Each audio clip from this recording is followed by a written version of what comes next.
Électrochoc, le podcast des électrons libres.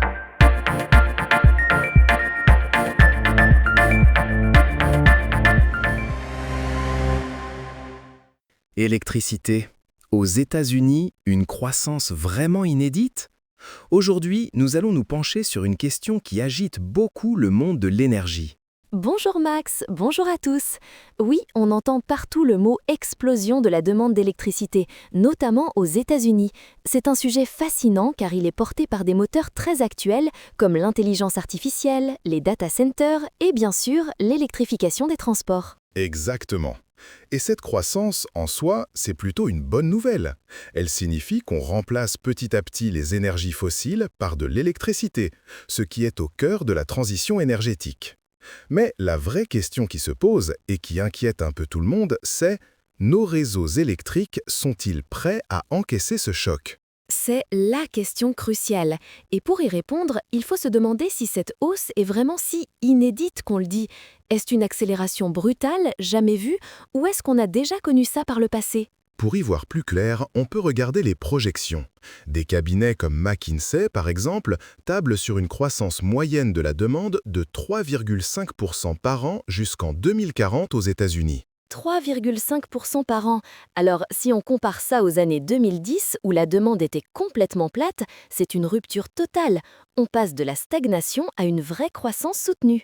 C'est vrai, mais si on prend un peu de recul et qu'on regarde l'histoire de l'électricité aux États-Unis sur le long terme, le tableau est très différent. Ah oui, c'est là que ça devient intéressant. Qu'est-ce que nous disent les chiffres du passé? Eh bien, dans les années 50 et 60, la croissance de la production électrique était phénoménale. On parlait de 5 voire 10% par an presque chaque année. C'était l'époque de l'équipement massif des foyers, de l'industrialisation. D'accord, donc des taux bien supérieurs aux 3,5% qu'on prévoit aujourd'hui. Et après cette période faste? Ça s'est calmé progressivement. Dans les années 70 et 80, on est tombé autour de 3 à 4% par an, puis environ 2% dans les années 90. Et enfin, la croissance est devenue quasi nulle à partir des années 2000 jusqu'à récemment. Donc, si on résume, une croissance de 3,5% par an, ce serait un retour au rythme des années 70-80. C'est une forte accélération par rapport aux 20 dernières années, mais ce n'est absolument pas sans précédent en termes de pourcentage. Exactement. En termes de taux de croissance relatif, on a déjà vu ça et même bien plus fort. Mais il y a un mais, et il est de taille. Je t'écoute. J'imagine que ça a un rapport avec le volume total d'électricité. Tu as tout compris. Le réseau électrique américain d'aujourd'hui n'a rien à voir avec celui des années 60 ou 70. Il est immense. Et un petit pourcentage sur une base énorme, ça représente une quantité d'énergie colossale. C'est le fameux passage de la croissance relative à la croissance absolue. Concrètement, ça veut dire quoi en chiffres? Dans les années 50 et 60, même avec une croissance de 10%, on ajoutait environ 40 TWh, TWh. Dans les années 70 à 80, on était plus proche de 100 TWh supplémentaires chaque année. D'accord, 100 TWh par an, c'était le pic historique en termes de volume ajouté chaque année.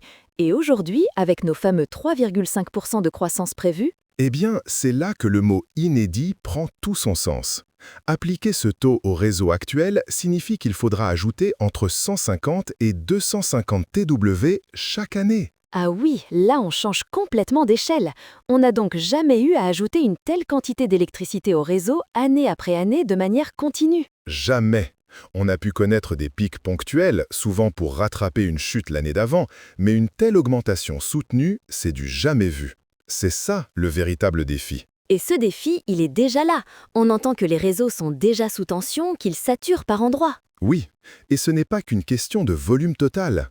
Les data centers, par exemple, créent des besoins énergétiques massifs et très concentrés géographiquement, ce qui met une pression énorme sur des points précis du réseau et sur les lignes de transport. Donc, pour résumer notre discussion, si on regarde le pourcentage de croissance, le fameux taux, la situation n'est pas inédite. On a déjà connu des rythmes similaires, voire plus élevés. C'est ça.